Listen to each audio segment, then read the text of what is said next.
लड़का होता है जो कि अपनी नौकरी से दिन में हाफ डे लेकर अपने घर पहुंचता है और घर जाकर जब अपने बूढ़े पिता और अपनी पत्नी को देखता है तो उसकी आंखें खुली की खुली रह जाती हैं। ऐसा क्या हुआ था उस बूढ़े पिता को या उसकी पत्नी को कि जो वो हक्का बक्का रह जाता है।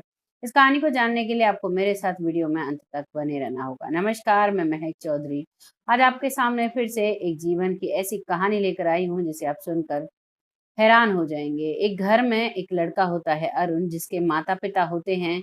माता पिता में से माँ जो है उसको कैंसर हो जाता है और कैंसर होता है तो घर में उसकी बड़ी ही सेवा होती है। सेवा उसकी बहू करती है, साथ ही साथ बेटा भी करता है और पति भी ठीक ठाक है।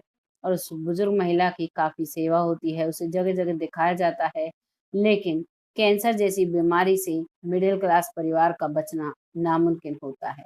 वैसा ही यहाँ पर होता है और एक दिन जब उस बुजुर्ग महिला का अंत समय आता है तो वो अपने बेटे का हाथ अपने हाथ में थाम के रोते हुए कहती है, बेटा मुझे तुमसे एक वादा चाहिए।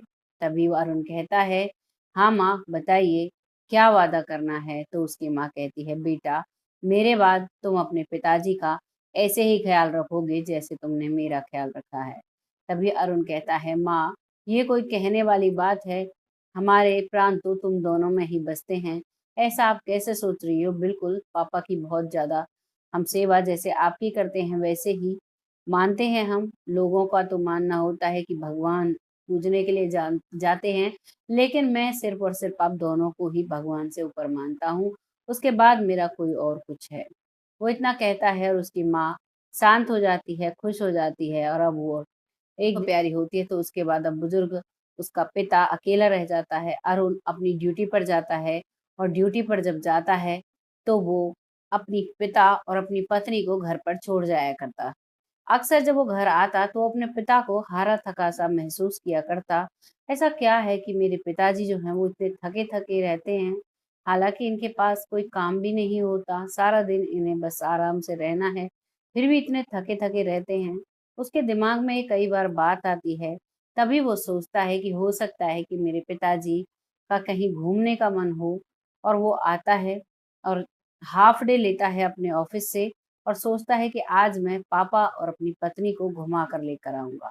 वो जैसे ही घर आता है, घर का जो खिड़की थी वो खुली हुई थी। वहीं से आवाज उसकी पत्नी की बहुत तेज तेज आवाज आ रही थी। वो जैसे ही झांक कर देखता है तो वो जो देखता है उसे देखकर वो बहुत हैरान हो जाता है। उसका जो पिता है वो हॉल में पोछा लगा रहा था और उसकी पत्नी सोफे पर बैठकर टीवी देख रही थी और बार बार उसके पिता को डांट लगा रही थी।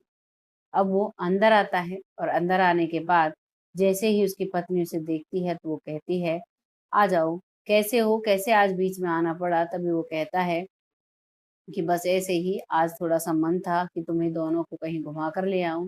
तभी उसकी पत्नी कहती है कि वो तो सब ठीक है, लेकिन देखो बाबूजी को इतना मना करने के बाद भी थोड़ा सा पानी रह गया था, उस पर पोछा मारने चले थे। बाबूजी के हाथ में पोछा था, वो पोछे को साइड में ही डालकर अपने कमरे में चला जाता है।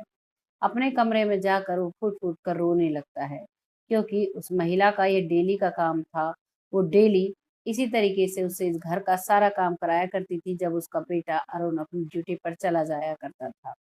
लगातार यही सिलसिला जब से वो बुजुर्ग उसकी पत्नी का देहांत हुआ था तभी से वो उस बुजुर्ग व्यक्ति का वैसे ही शोषण कर रही थी। वो ऐसी दोहरी जिंदगी जी रही थी जिसे जब उसका पति घर पर होता तो बाबूजी को ये देना है, बाबूजी को ये खिलाना है, ऐसे ड्रामा उसके सामने करती रहती। लेकिन जैसे ही उसका पति ड्यूटी पर जाता तो उसी दौरान वो उसका रूप बिल्कुल बदल जाया करता था। और ये सब कुछ देखकर अब उसका जो बेटा है वो बहुत गुस्से में आ जाता है और अपनी पत्नी से कहता है, तुमने ऐसा क्यों किया। तभी वो पत्नी कहती है, मैंने ऐसा कुछ भी नहीं किया है, बाबूजी खुद ही कर रहे थे।